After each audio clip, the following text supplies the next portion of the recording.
Hey everyone, welcome to our channel. 3 ways to recover Apple ID forgot password.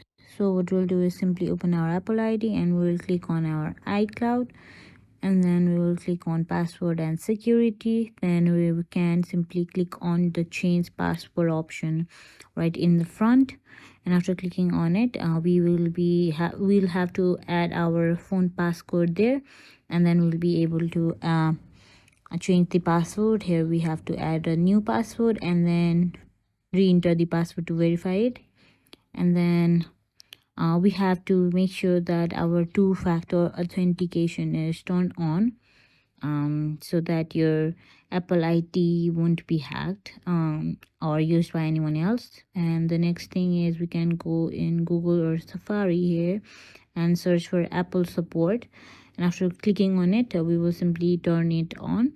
And then after scrolling a bit, we will see an option of forgot Apple ID right there.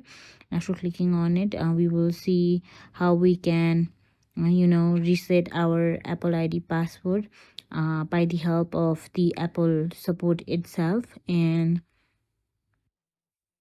next way what we can do is we can go back to our settings, and here let me go back to my settings.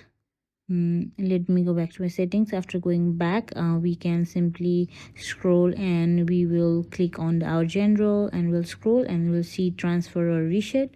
We can simply click on reset and we can reset all our settings. And yeah, that is how we can recover or reset our forgot Apple ID password. So that is it. If you found this video helpful, please like, share and subscribe, and thank you so much for watching.